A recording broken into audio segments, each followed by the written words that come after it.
like I was showing Zoe like your style at that time, and she was like, I don't even recognize Jim.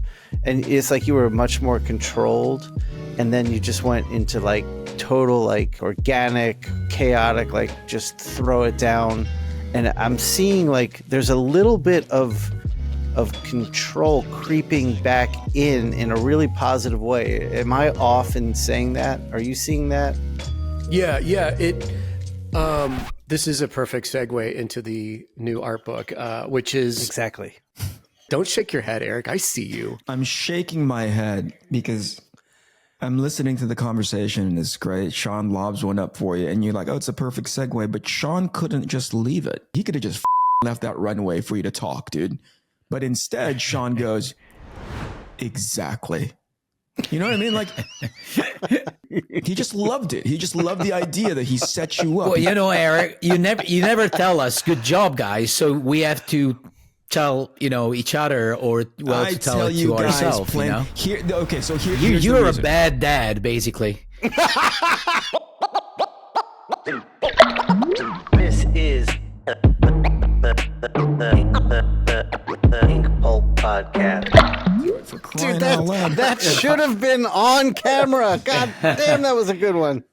Fucking idiot. God damn it, that was good. Piece of shit. You got me good, but fuck you. So we were welcome to the Inkpulp Podcast, everyone. That's the name of it. All right. Yeah, we've got the whole team in the house. Eric is back in full effect and in true rare form. Matteo's here once again, and our buddy Jim Mahfood is joining us today. Thanks for having me.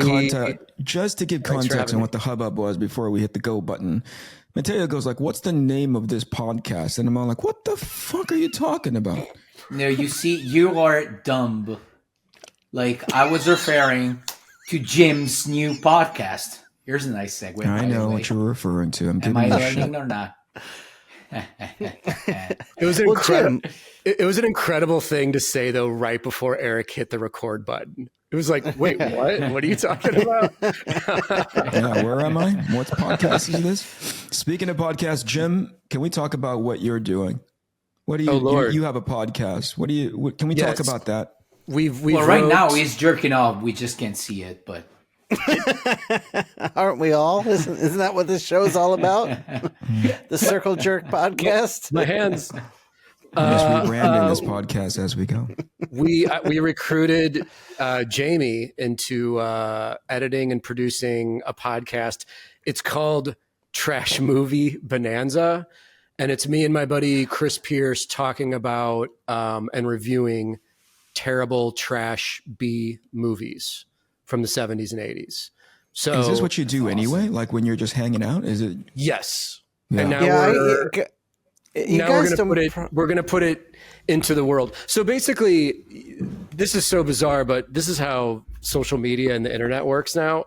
Out of anything I post online over the last couple of years, I've been posting clips and reels on Instagram of my favorite trash horror movies, B movies, schlock stuff.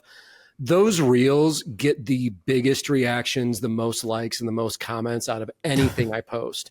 So I realize, and now I have a whole other friend group online of people that are fans of these movies that want to talk about these movies. So my buddy Chris hosts a very popular YouTube show called Comic Tropes. Mm-hmm. And we've been buddies for a while. He does a Monday night live stream called the Weekly Spinner Rack where he reviews comics and gives comic book news and stuff.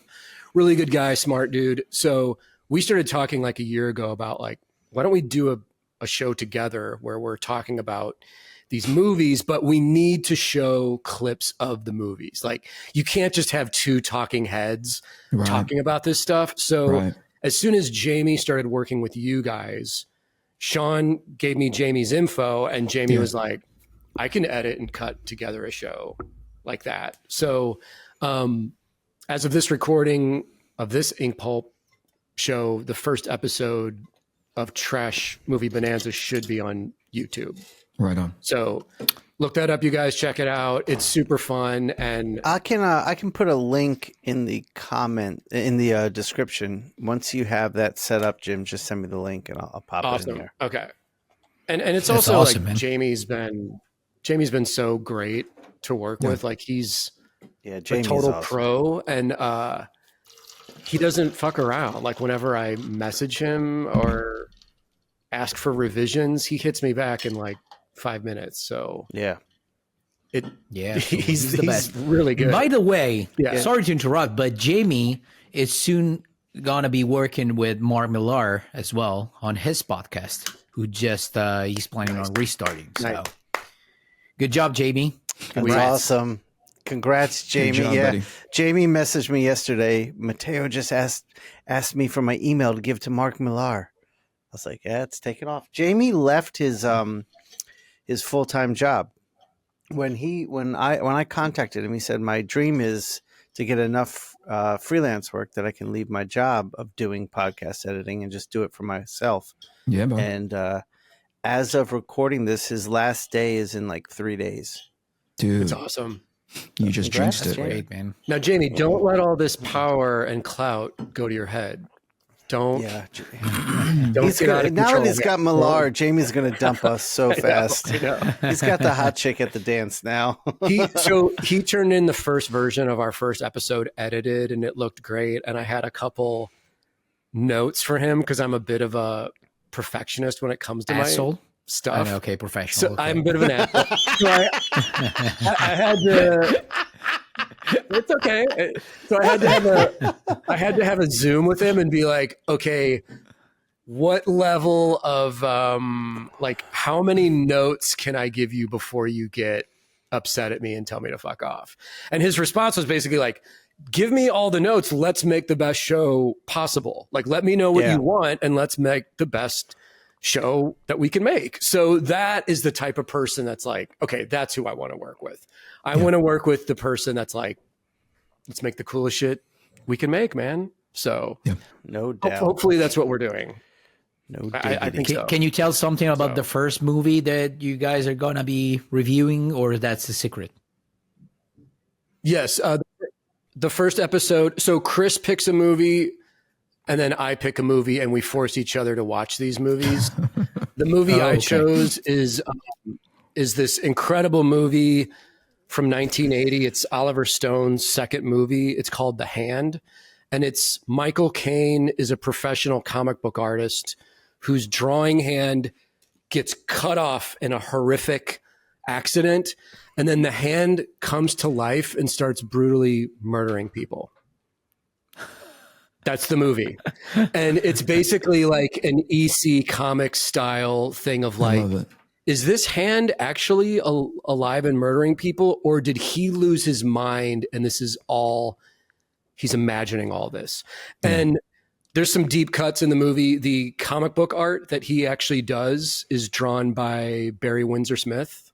Oh, holy shit.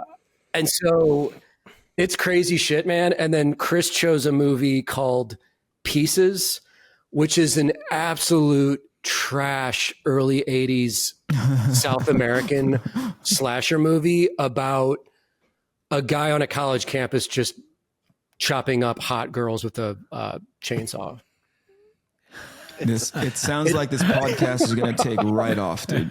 Yeah, I think so. In this fucking climate, it's going to be so good. It's just going to. You know what's funny too is with you. So I don't know YouTube that well and all the rules and regulations. So when we're showing this footage of these movies, there's a lot of situations where you have to like blur out the visuals and some of the deaths and stuff, and obviously the nudity, because it's like these movies, some of them are so trashy that it almost becomes like softcore porn.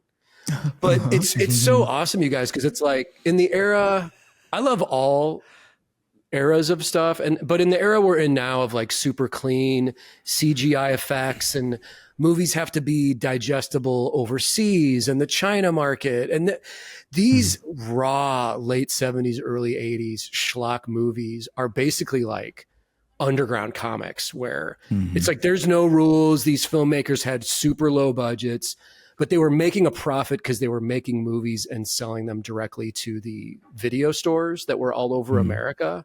And if you could sell 100,000 copies of your VHS to these stores and you're selling them at $80 a pop, $100 a pop, you're making a profit. Like you're so the catalog of these movies it's nuts. It's awesome. So you have a good library to choose from moving forward. This isn't like we've run out of things to talk about. We've run out of movies to watch, right? Yeah, we'll have enough material for like 20 years if we wanted to keep the show. You guys don't know this about Jim probably, but I've stayed with Jim a few times, and he always in the background has these movies playing on Shudder. So I've seen some amazing cinema staying at Jim's house, movies that I've never even heard of, but are just incredible. And Jim, please review.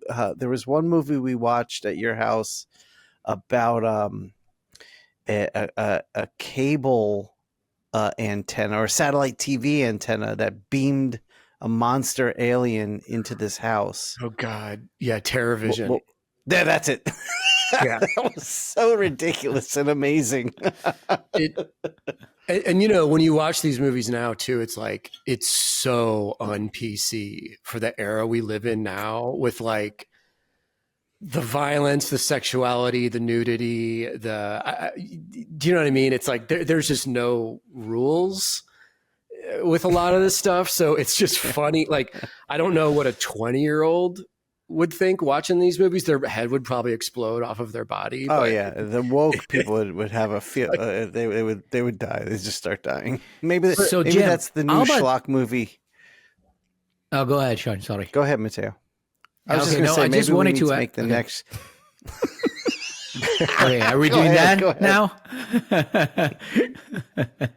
All right. So no, quick question. I was just curious, like, since you're showing parts of the movie on the podcast, is there problems or specific policies with like how much like you can show, not in terms of nudity and all that stuff, but in terms of how much time of each movie you can show in terms of copyrighted materials and stuff?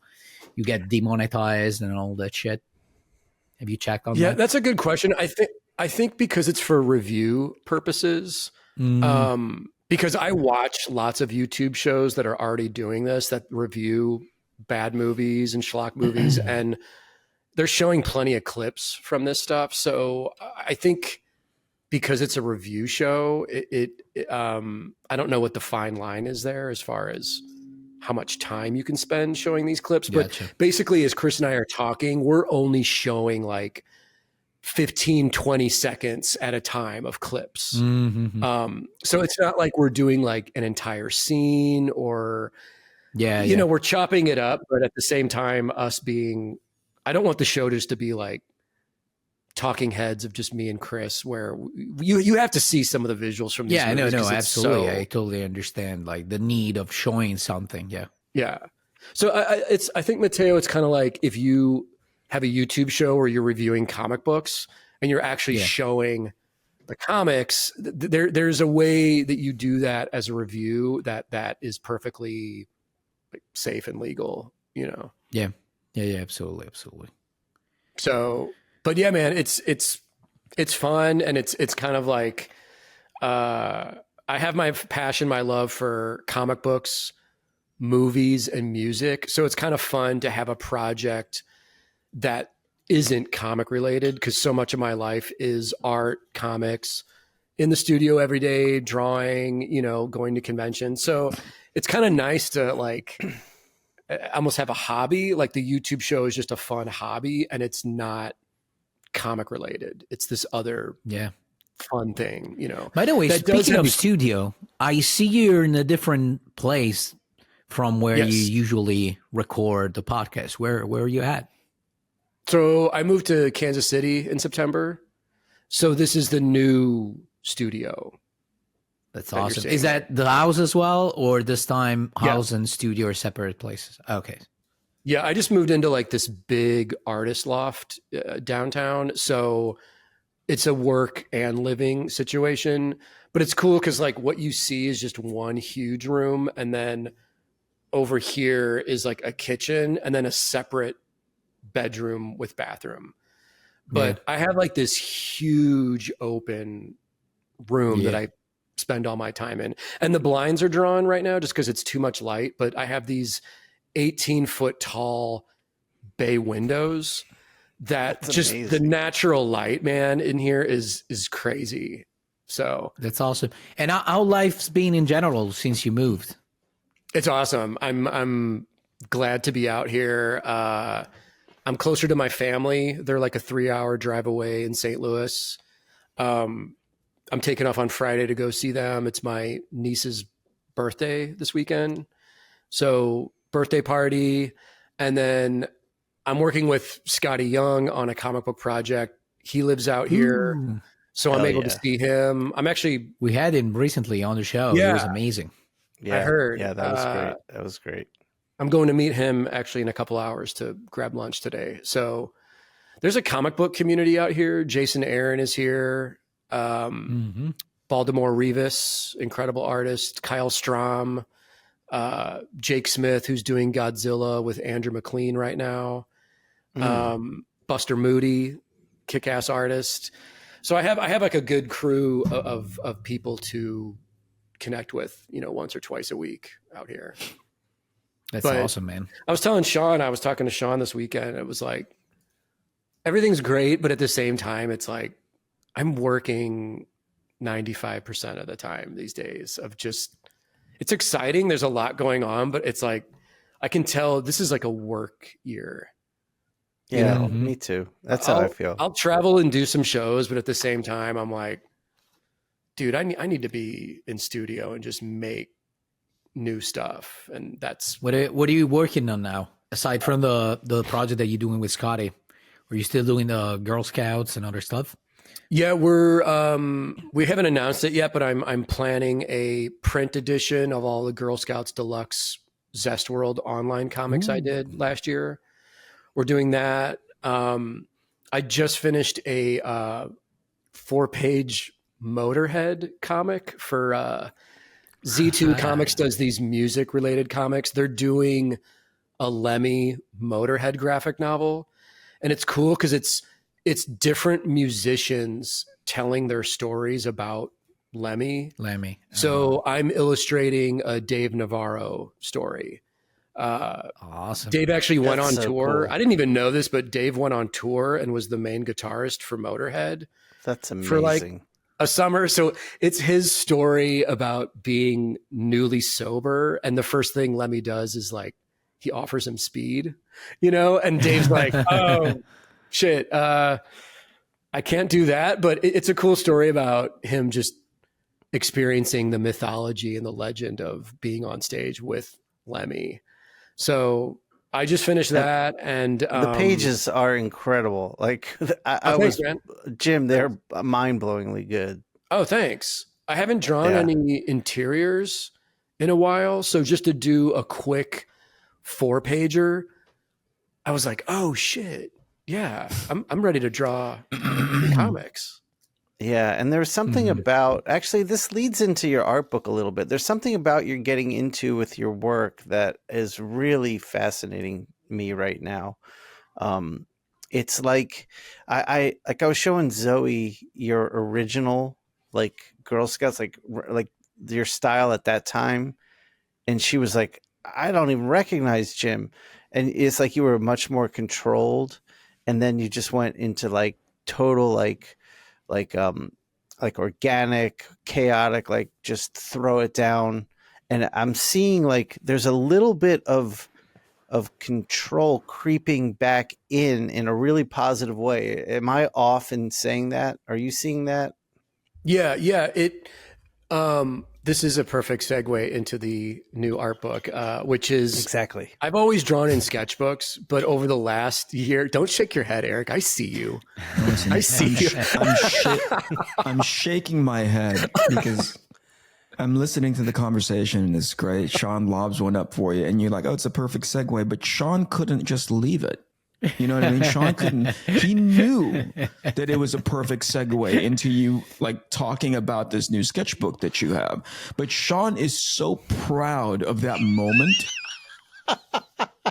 You know what I mean? Shawn is like, I'm looking at a document and I'm listening to something, so please forgive me. But in the background, I hear like, oh, actually, there's a perfect segue. And he could have just fucking left that runway for you to talk, dude. But instead, Shawn goes, exactly. You know what I mean? Like, just a fucking guy with the fucking... This is the cue for Jamie to replay that in slow motion. Exactly. This is a perfect segue into the new art book, which is... He just loved it. He just loved the idea that he set you up. Well, you know, Eric, you never tell us, good job, guys. So we have to tell, each other or to tell it to ourselves, you're a bad dad, basically. You are our dad on the podcast, but you're a really bad one. You never compliment us. There's a reason. Okay, I try to be as honest with you guys as possible. I do tell you that you guys do a good job when you do it. I just don't randomly fucking tell you, like for like 95% of the bullshit that you guys do on this podcast. Okay, so it's not all I'm that wondering great, right now. Did you already tell your kid that everybody's gonna die soon? Not yet, but I will. Oh, Eric is the great Santini to Mattteo and I. I listened. I mean, I watch your guys' show. I listen to your guys' show, and you guys are all getting better with the natural rhythm of the progression of the show, of timing when you have guests on, asking questions, knowing when to ask questions. Exactly. So we're getting better. And I'm not saying this as a joke. You guys will be like, well, cool, fuck, whatever. But it's like, it is becoming more of a well-oiled machine. And I want to give you props for that, even though, Eric, Thank you, Jim. Eric's going to turn off his camera at any point right now. and I want to point out, Mattteo, that was a really awesome callback with your exactly. Yeah, nobody heard that, but yeah, it was a nice touch. I heard it. It was good. It was good. Thank you for the compliment, Shawn. Of my course, friend. my brother. Exactly. Mattteo, look at his face. Mattteo, your comedy look at chops. The disappointed Filipino dad face.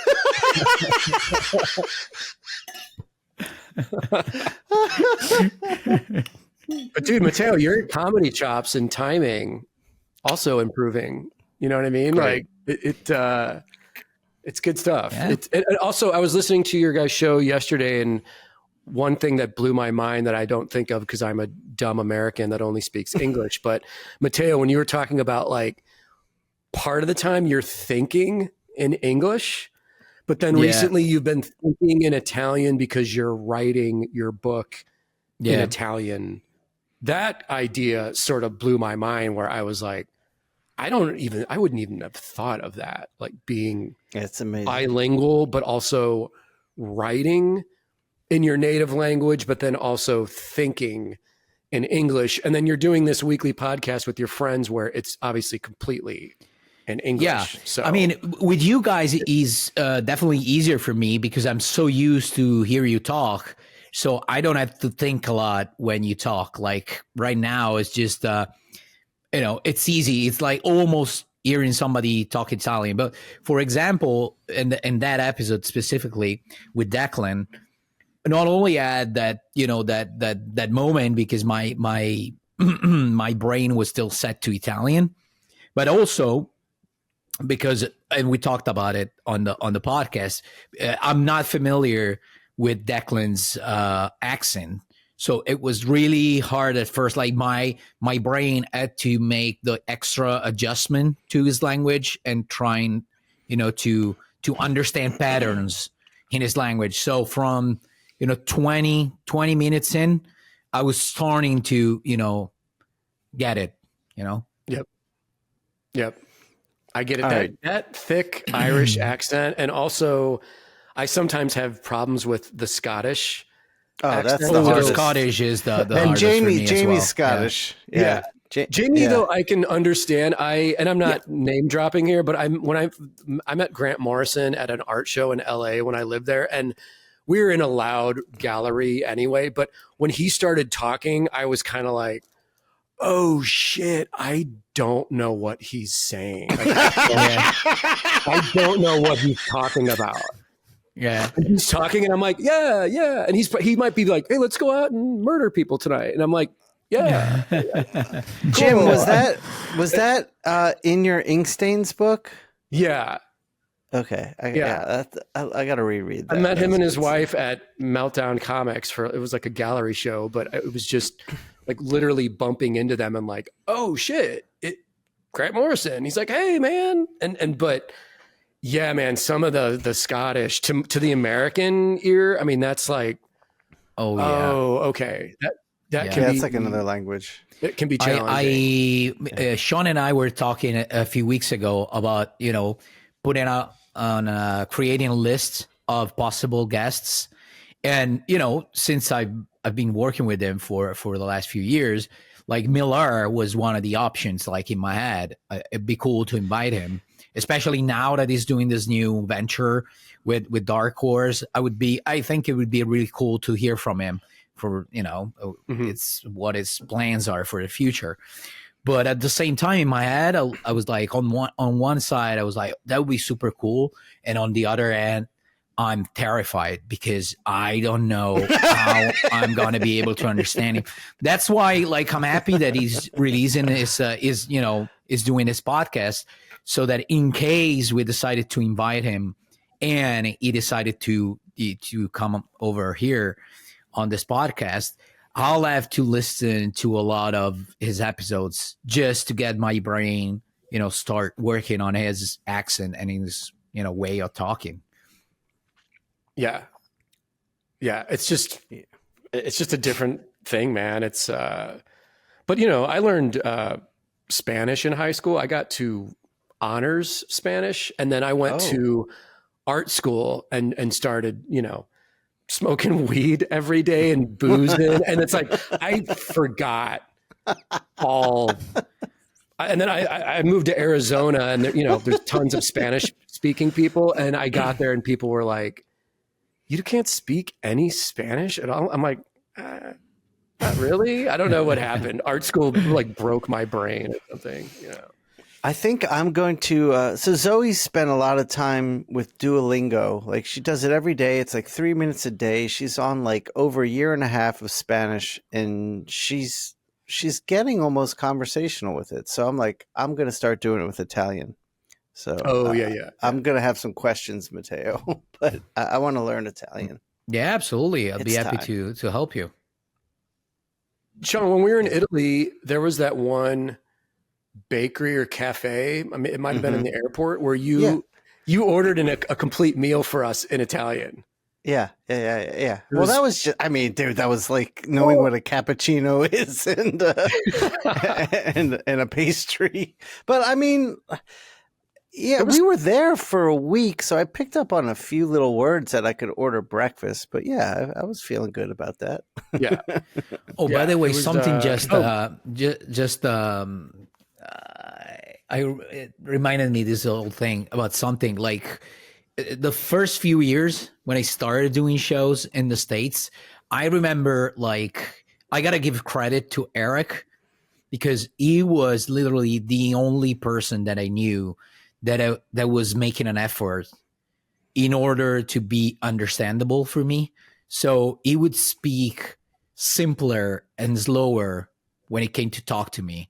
And I remember one day we were in a hotel room and he was talking on the phone with his girlfriend back then. And at a certain point, and she was doing, back and forth. He was talking to me and then his girlfriend on the phone and then to me. And at a certain point, his girlfriend was like, "Why are you talking this weird? Like, what the fuck are you doing?" And he explained to her that he was talking, in a simpler, slower way, just, for me to understand what he was saying. So thank you, Eric. Although you never give me compliments, I'll give credit when credit's due. The Eric has has a really warm heart. All this whole act of being dead inside, that's for the show. But there's a sweetheart in Eric, because Mattteo is right. Eric is very aware and really works hard to help out. He's our little now, me, on Filipino the other cupcake, hand, actually.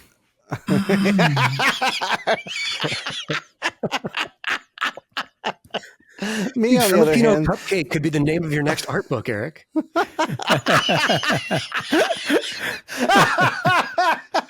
Think about it. that'd be awesome. That'd be awesome. So That'd be awesome. a couple of weeks ago, and I was telling you guys this, but you guys are aware of it. But just for the sake of context and the people who are listening to the show, a few weeks ago, there's a massive layoff in the video game industry. Right? It was pretty catastrophic, and I'm not using that word lightly. And in the midst of it, because there was a certain level of helplessness, I was away, I was abroad visiting my family in the Philippines. I really felt like I couldn't do anything, and so I went into this really not dark place, but certainly not a well-lit one, And the last thing on my brain was, doing more podcast stuff, because I felt like I could take time, energy, and resource and reallocate it to something else, really focus on like whatever next steps were going to be for me.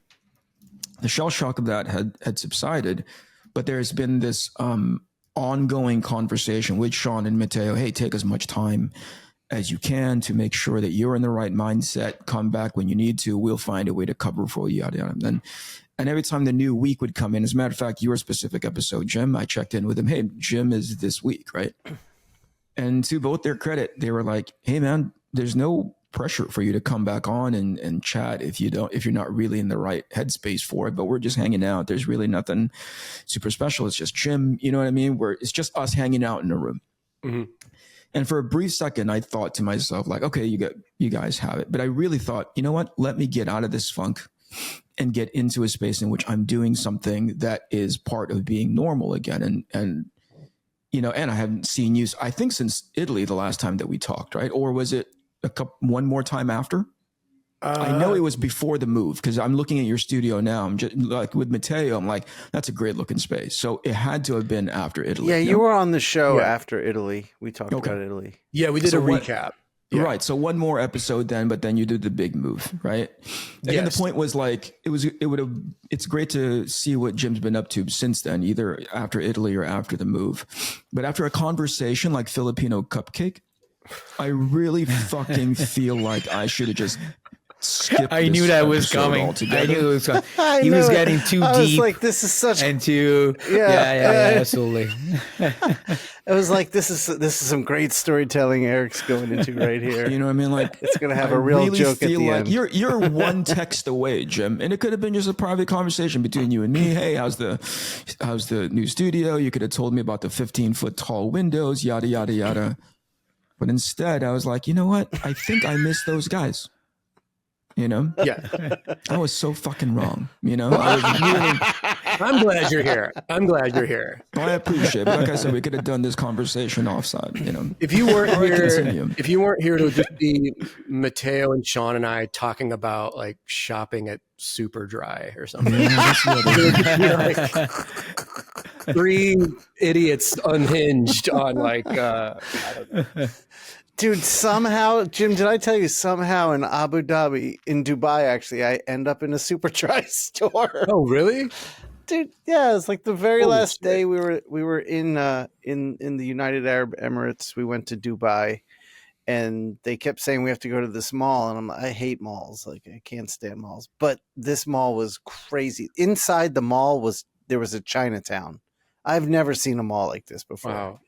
Yeah. So I turned the corner and there's a giant Superdry. I was like, fuck, man, I can't escape it. So I went in, I got Mattteo and I a sweatshirt.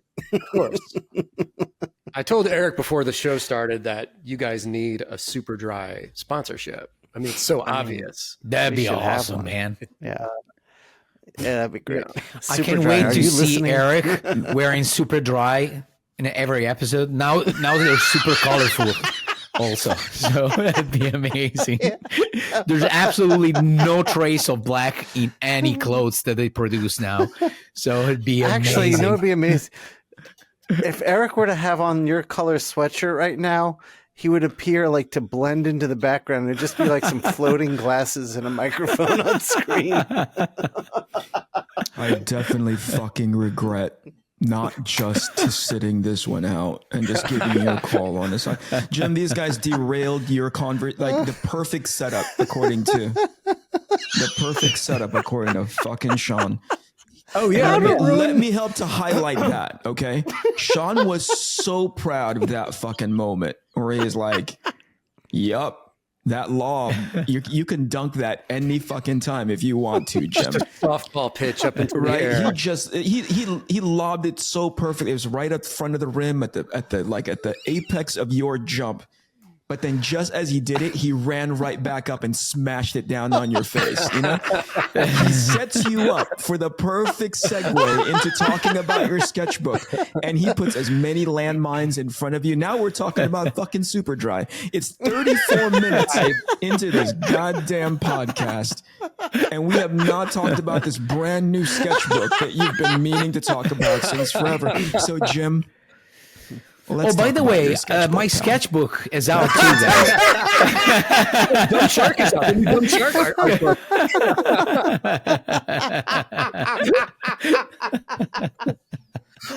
Mattteo, are you referring to Dumb Shark, the art book? Exactly. Yeah. Oh my god! Commercial. Do you guys want to talk about it for a little bit? Wait, we got time. We still have 25 minutes. I want to own one. I want to see it in person. I need to order one from Jason. It's gonna be sold out soon. I'm sorry, Jim. God damn it! Are you gonna bring any to DC, Mattteo? Yeah. Jason will have some. All right. I'll pick up a copy for me and you in DC. Speaking of sketchbook, Jim, it appears you have one, right? Okay, I'm going to show it now because the buildup now of this thing, people are going to be like, if this isn't the greatest art book of all time, then fuck all you guys. What is happening? I will say, I do want to say this book is Jim's, my favorite of Jim's. He showed me the preview of it. That was great, man. So the Ballpoint Slayer, this is a collection of all the recent kind of crazy ballpoint, straight to ballpoint drawings I've been doing every morning as kind of warm-ups. So fun, crazy stuff. And you get the book, and then I do an original drawing and signature on the back cover here for you. So you get awesome. That guy. And I've also got a little bonus demonic Batman sticker that comes with it. Nice. You did it. Good job. Shawn, this was your idea. Yeah. I thought you saw this in my sketchbook and you were like, oh, that's could be the sticker. Yeah. I think it's people can order all of this stuff off my website, jimmahfood.com. All right, Eric is done with the sales smiling pitch, again, done. and I don't know what's going on. Is that because I know Shawn was happy about his idea getting actually exactly. made? I want to refer. Yes. But also, okay. I want to refer back to something that you said 10 minutes ago, which is, it's rare that I give you guys any sort of positive reinforcement. You know what I mean? It is so daunting being in the same room with me. It is just oppressive to be fuck, we got to be in this room with Kennedy again, and we got to take whatever it is that he gives us. So the first person that walks through the door that scratches you guys behind your ears, you guys are so fucking ecstatic. You know what I mean? Hey, Shawn, this was your idea. And it was all Shawn could do not to explode at the that was my idea. It was. And it's Jim tossing him like a dog you treat. And he's like, I did a good thing. So that's what I was smiling at. I was like, they are so bereft of I am such a piece of shit that anytime a bright shining light comes into the room, he's like, you guys are amazing. They're like, we are amazing. Aren't we, Mattteo? Aren't we, Shawn? Eric, you should compliment us more because we're amazing. Mattteo and I are trauma bonding over podcasting with Eric. Now, Eric, you're going to be very upset about this because I just picked this up and it's going to add to the love fest that's going on here. Give it to me. Booyah. Man. That's a beautiful cover. Maddie, Who listen, did that? That is a gorgeous cover. Shout out to I'm gonna Mattteo try to. and I'm gonna try to Aaliyah. fucking hurdle over that. That's a beautiful cover. Who did that? I saw a larger. The only time I ever saw that thing was when you kind of like held it up on screen, or like you sent us a file of it. Right? I never really inspected it. That fucking cover is amazing. It's That awesome. thing is- Thanks, man. That thing is so damn good. The production value that I'm torn though, and you guys tell me if this is right. Which is like, there's a way that they needed to make it look like, obviously the what is it, the Saturday Evening Post, right? That's Yep. what it was inspired by, and they put all the text around it and all that kind of stuff. And I understand that added a layer of like homage to the whole thing. Yep. But I almost felt like it was a part of me. This is biased. Obviously, this is completely subjective. But I almost felt like, it's so distracting. Get rid of this goddamn text so I can take a look at the art, because it's so well put together. It's so well executed. There's a symbiotic thing that you and Aaliyah hit. Yeah, Aaliyah crazy. painted that, yes? Yeah, Elia Bonetti. So let's Yeah. give a little Amazing fucking painter. credit to. Let's give a little, I wonder who did that. Like that's really well put together. Yeah, Really it's well. incredible. You know what bugs me the most? Can I tell you? And by the way, to whomever it is that set up the cover, really, really well done. Let me not diminish it. But what bugs me the most is how the 2 on the 2024 on the 24 part just comes off the toe. Like it just weirds me out to like. What is that? That 2 like loops right into the toe part right there. That level, that tangent annoys the heck out of me. That's just me. Yeah, That's me being an ass. So as much compliment as I can give you, I always have to revert back. Yeah, you have into to the end with dead something inside bad. Yeah, person. Something negative. Yeah. Hey, Listen, Mattteo, Cal, so I have to tell good you, job. I had to call my local comic shop, and I'm just getting to know the owner of the store. But I was like, hey, do you have the new Penthouse comic? He said, sure. I said, can you hold me the Mattteo Scalera cover? And he's like, well, there's like 15 different covers. And so I had to describe to him over the phone what the cover was. I'm like, it's the hot girl on like the cyborg rocking horse, like Norman Rockwell. And he's like, oh yeah, okay, I think I know. Yeah, so he knew which one, but I don't went to even the know store if and, that's a variant, because originally I thought that was gonna be like the main cover. I don't even know if it's a variant or the main one. Whatever. I don't know, dude. But when I got to the store, I mean, he It was was right. There's like 12 different covers for this book. There's like a gorgeous Jeff DeCal, like topless Saw that one, cover, and cool stuff. Interesting to see, like Penthouse Comics is back. Interesting move. We'll see. What are the interiors like on that, Jim? Dude, there's an incredible Gilliam March comic in here that's gorgeously illustrated. There's some other really cool stuff. The thing that surprised me, though, is in the very back of the book, there's actually a photo pictorial of a Penthouse pet. So you have all these comics, and then the last 5 pages, it's like, oh, and a naked girl for everybody. What's wrong with that? Nothing's wrong. It's just I just didn't know they were. I thought it was just going to be all comics. Yeah. That's yeah. For all the perverts out there, you get the bang for your buck. So to speak. Yeah. So Jim, my original question, I do want to get back to that before we're done here about your style, your art style. Asking if you're intentionally bringing control back into it, if it's a natural progression. Do you even, am I out of my head saying that? No, because like with the straight to ballpoint drawings I'm doing every morning, I noticed that there's a new focus now with my work on shape and texture and where to place things and design. Because when I'm starting one of these pieces, I'm usually looking at photo reference for the pose. And then I'm deciding where on the paper does that main figure going to go. And then I'm making decisions the whole time. Where does everything go around that? Or is it all focused on one side? What's the design element of this whole piece? Right. And then I'm able to just play and have fun with the actual line work, the texturing. But the pieces are affecting like my design decision making more. I've noticed. Are your shapes getting simpler because you're thinking of them more as design elements now? Yeah, and it's becoming more of a cohesive flow, I think, as well, where you'll have an object, but then you'll have all this stuff like going around it or to the side or over it. So yeah, that's what I saw in those Lemmy pages that really grabbed me.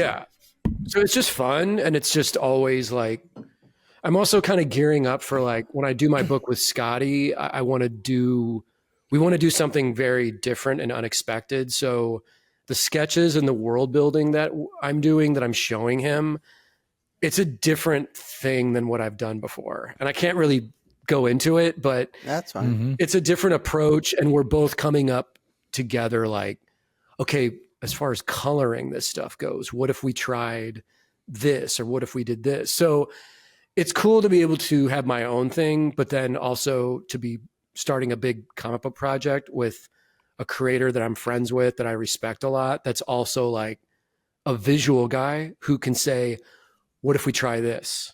What if we do this? Oh, I like this design. I like this sketch. What if you pushed it this way? You know, so I haven't really had a collaboration like this, maybe ever. Sounds great. You know, because in the past when I've worked from scripts or writers like Alan Martin, for example, on Tank Girl, like he'll just send me the full script and then say, just do whatever you want with this. If you want to add panels, subtract panels, background gags, whatever you want to do, that's how me and Jamie Hewlett always worked. So it's like, oh, that's cool. But with Scotty, it's more of, I feel like a collaboration. You know? When you guys can talk about it, you should both come on, because I'd love to talk about this collaboration. And you were talking about colors. Like, are you managing the colors as well, or somebody else is? For the Scotty project, we're still figuring that out, but we're leaning. Well, I don't want to say too much about it. Yeah, I'll just tell you off camera. But yeah, I don't want to like spoil stuff or whatever. So just leave it at that. I'll just leave people hanging, I guess. I don't know. That was so very elegant the way you guys did the conversation. Well, it's like, I don't know what to reveal and what not to reveal. Let's have Jim on the show to talk about something he can't talk about. Yeah. Keep pressing. It was clear 2 minutes ago he couldn't talk about it, but you guys are going to just keep pressing that can't talk about it button. And be like, what can you talk about, Jim? But hey, so what's the title of this new book? Who's got the credit? How much do you make per page? You know, like, just talk about all the things that you can't talk about, right? Prefer not to. Did we ever talk about how you started associating yourselves with, like, you just mentioned 3 really great, well-accomplished, well-regarded creators, ending with Scotty Young, but near the beginning, with Jamie Hewlett with Tank Girl, right? So you basically got in my opinion, you've got the cream of the crop in as far as like your associations, professional sort of like people that you work with. How did you end up here? This is the corner that most people, would love to be part of. Actually, there's a double meaning to that. One, how did you end up here in as far as your career, right?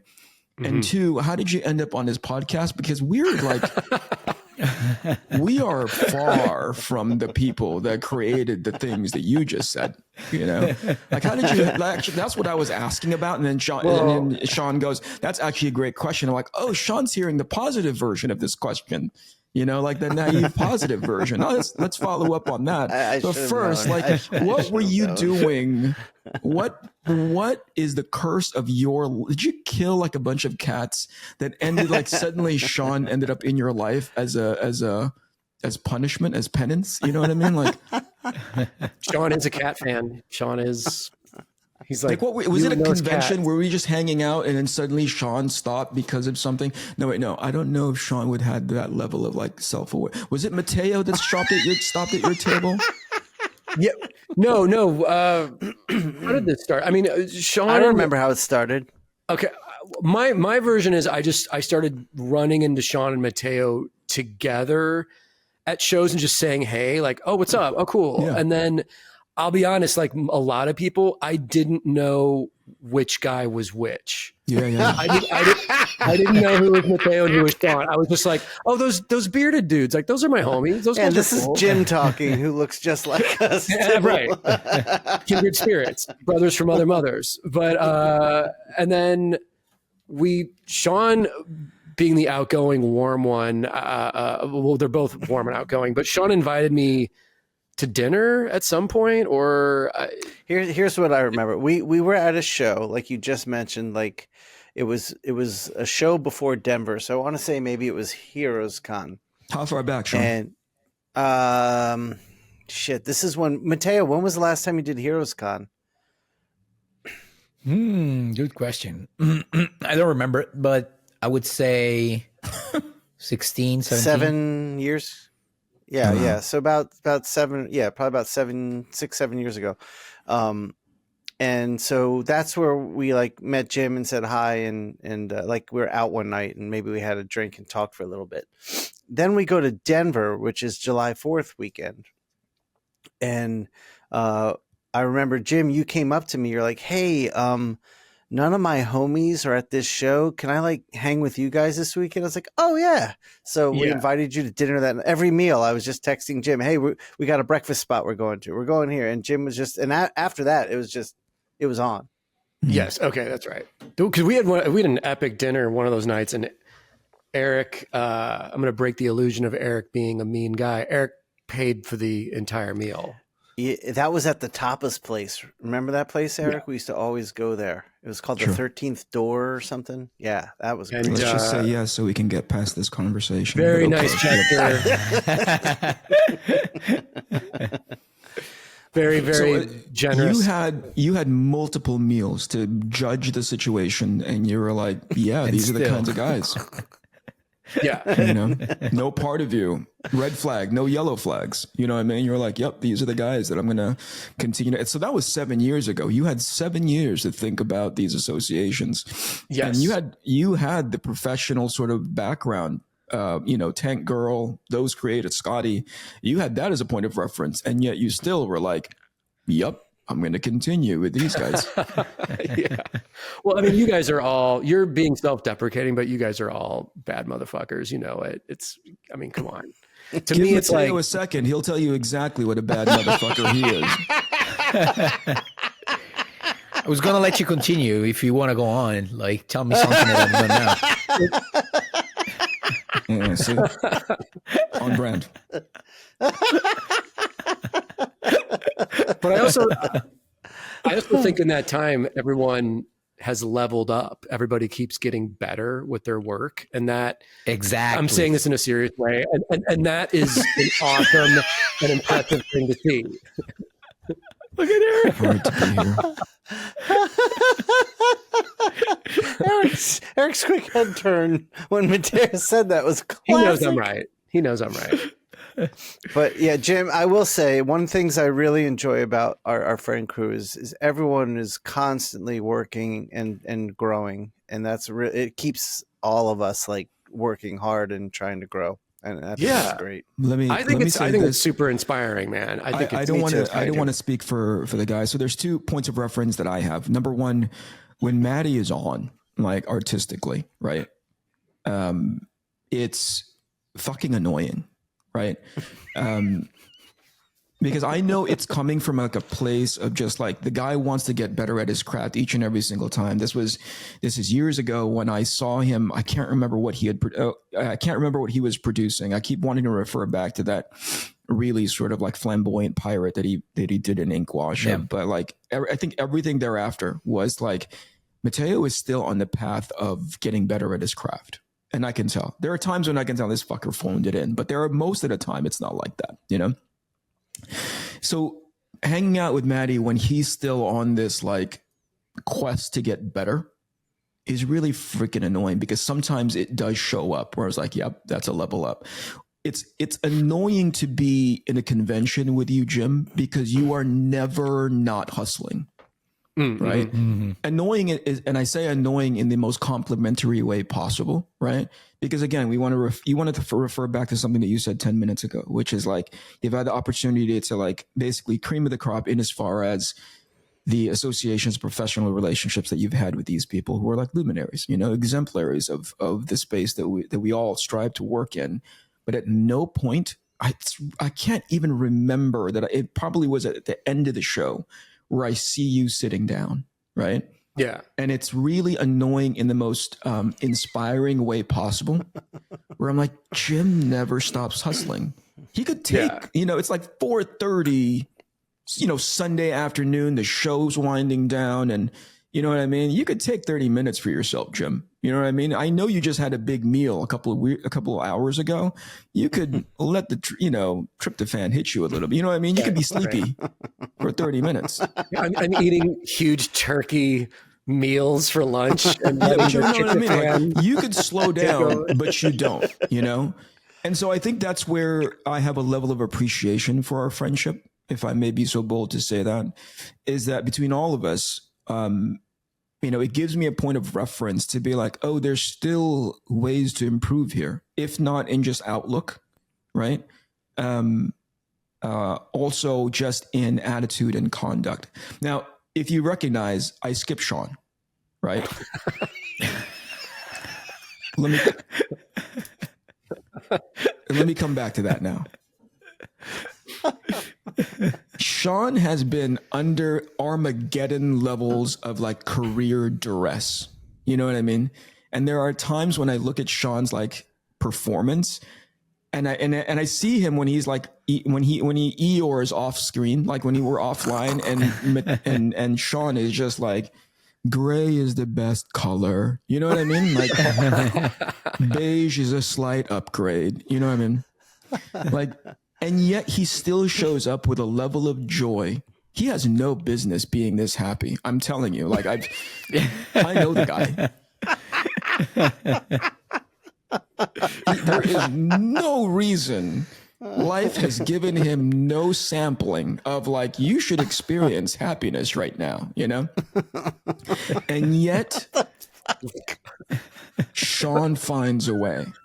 And if there is an example of like a person that you can point to and go like, that guy has had every card flipped over and it's the shit emoji every single time. And yet he finds a way to just get through it and somehow still be sort of like the light tower and a point of reference of what like happiness and hope looks like. I think everybody can learn from that. So between all of you guys, thank you so much for being my friends. Oh my God. Hey man, right back at you. But also, Eric, to your point, it's like, for me, it's like, if you're a freelancer and you love the craft, you love doing what you do, you just don't ever stop. Like you just keep going. And I take breaks. Like I treat myself. Like I said, I'm taking off this weekend to see my family, not going to draw for 2 or 3 days, but I still have a general excitement every day of waking up and being like, I get to be in studio today. This is my 15-year-old self dream come true. I'm not clocking into a job. I don't have a boss. I don't have some asshole annoying me. I'm going to get up, have some coffee, go for a walk, and then I'm in studio cranking music and working all day. That's the greatest job in the world for me. It might not be for someone else, whatever. But so everything that comes along with that, the emails, the filling out invoices to get paid, the hustling, self-publishing books, blah, blah, blah. To me, that's still the dream. Yeah. So I don't ever lose sight of like, I'm not enjoying this or the world. I also, sorry to interrupt, Jim, but I also really, sorry. Oh, go ahead. I'll let you finish before talking.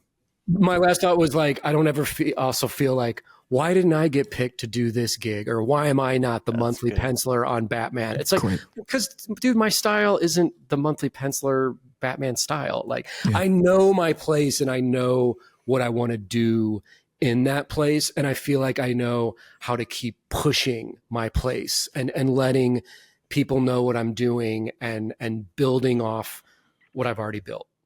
So that's it. Yeah. Without knowing, you were giving me the perfect segue to it, because I was saying what I really respect is that you basically managed to carve your own path. So even if we do shows together, for example, I have my thing, like if I do shows every time I'm thinking, okay, this thing is selling more, so I should do more of that. But and you have a completely different formula. Like lately, we've been talking about it. We talked about it in the last podcast that we did it together. You basically are not doing commissions, for example, anymore, and you're focusing on selling books, for example, and engaging with the audience. So it's a totally different way of doing a show that, for example, the way I do it, but it's still yours and it's really successful. So and this connects a lot, I think, to the episode that we did with Scotty. I think it's a skill of learning how to observe what happens around you and learning how to seek opportunities, whatever happens, like grab the juice of it, the opportunity side of it, and try to make something out of it, which is one of the most important skills ever. You can be the most gifted artist ever, know all the muscles in the body, be a monster in drawing perspective and buildings. But if you don't have that skill of seeing all the possible opportunity that every single thing can give you, you're not gonna get there, And I really respect that of you. Like I can see it, and I Thank you, man. I appreciate that. Thank you. Awesome. Yeah, it's just figuring out your place and what works for you, and standing and engaging with people at conventions and not sitting and drawing has worked out way better for me. And I also will do pre-con pieces so people can still get a commission. Mm-hmm. And I also have like 4 binders filled with original art that I feel like if you can't get a commission, I do have all this other like crazy stuff for you to check out. Some of it's published, some of it isn't. It's all priced according to like what it is. So I feel like I'm kind of covering all the bases that I need to cover as far as what my place is in this scene, and honestly, man, I just got to the point where it's like, I can't sit and draw and run a table at a convention. Like I just can't do that. I'm getting interrupted like mid ink line and it's throwing my concentration off. And with you guys, it's like you're sitting and you're drawing, but you've got Jason and other people running the show. Yeah. That makes total sense to me. But for me, not having an assistant at my table, eventually I might bring back booth babes. I think we've talked about that in the past. Have a booth babe running the table, getting fanboys to come over, and then I go back to drawing at some point. I don't know. But 90s style, you guys. Remember when like Chaos Comics had girls in like bikinis at the I do. You could do that and no one was upset about it. Nobody cared. No. Different era. I wanted to ask you something else, Jim. Sorry, but it refers to what you were saying earlier about the people that you managed to work with, the amazing names, Scotty, and on Tank Girl, which would be a dream of mine working on it. Like, can you tell us, still in an optic of seeking opportunities and all that kind of stuff, can you tell us how did that happen? Like, it was just there was luck involved.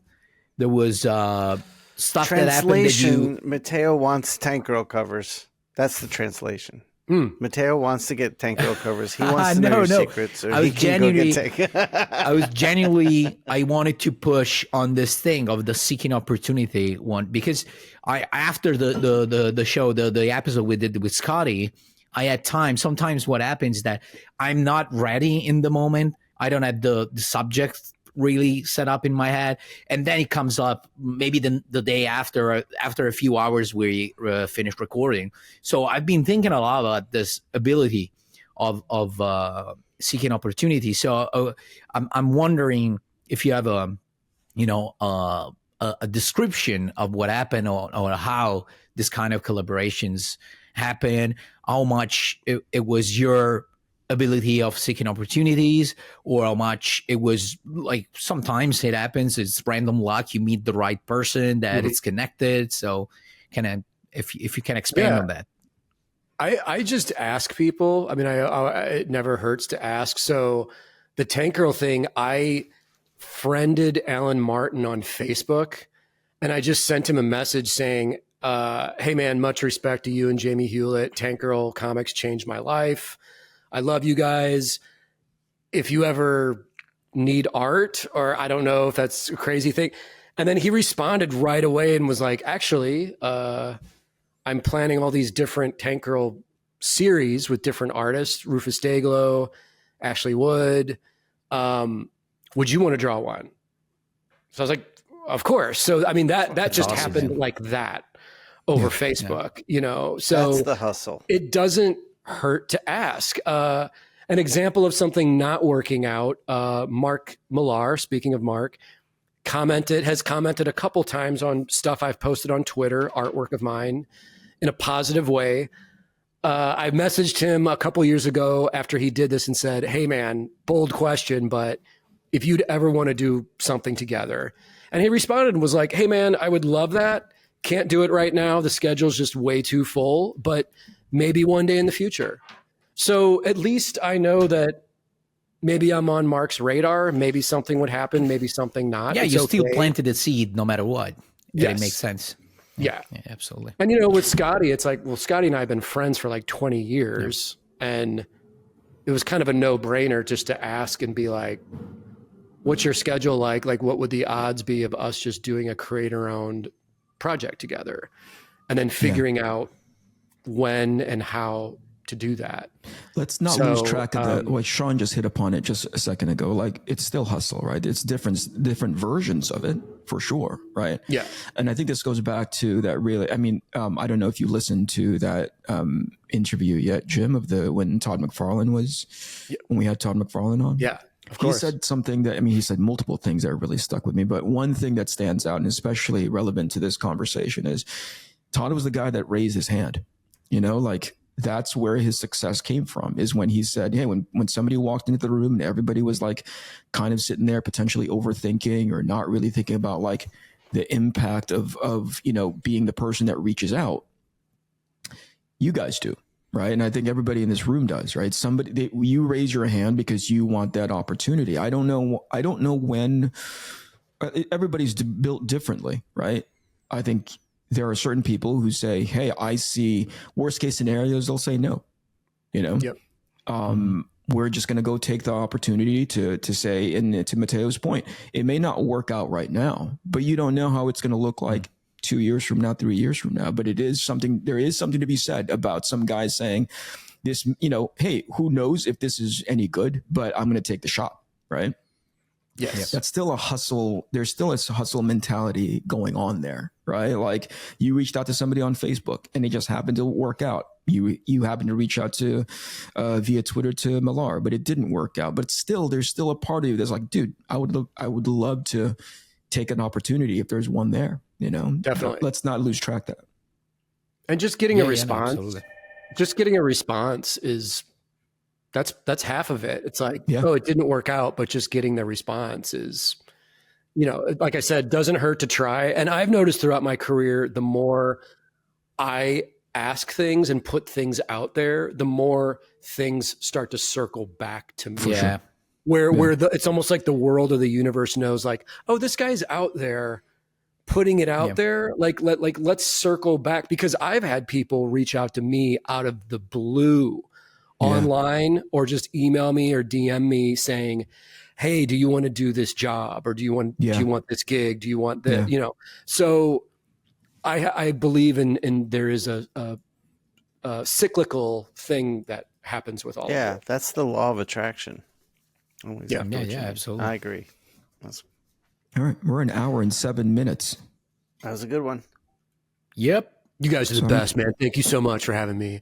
And I'll see you at the breakfast buffet in 15 minutes. Are we all at the same hotel? Or? Oh, no, No, Jim. that's- We'll actually see you on the trash please say the name of the podcast because I can't recall it right now. I mean, the initiative was good. Like the execution was poor, but the idea was great. I want that clip of you saying that before our show. The show is called Trash Movie Bonanza. And I have a coffee mug right here. Oh, damn. Oh, that's awesome. You got mugs made up in there? Seeking opportunities. He's already done the mug. We got merch. Other people wouldn't have done it. We got merch, we got buttons. We got coffee He's got the pins cups. already. Nice. Like we've been doing this fucking podcast for more than a year now, and we don't have even. Wait. No, I have stickers. I have stickers for DC. I have stickers. I did make stickers. Yeah, you just go to tpublic.com, upload your art, and you instantly have print to order merchandise that anybody can order in the world. That's awesome. Get on it, Shawn. And what the hell? What are you Dude, I waiting have a TeePublic. You know this. Oh shit, that's right. I'm sorry. Okay, yeah. Well, where's my Inkpulp shirt?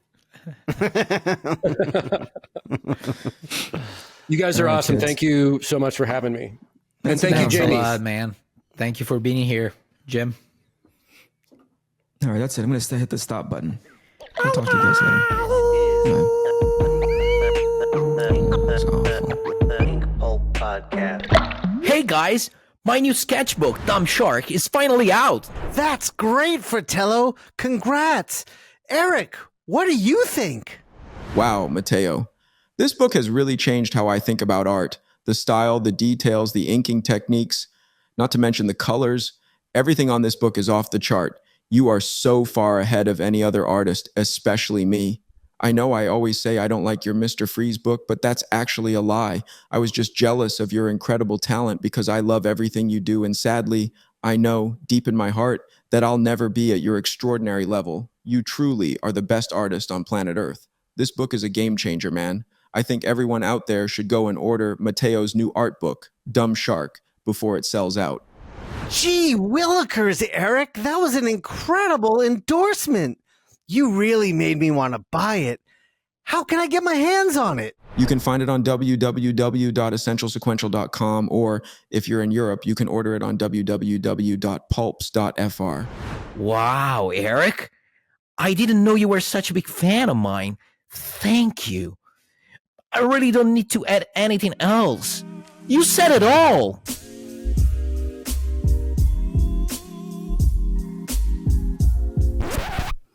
What an asshole.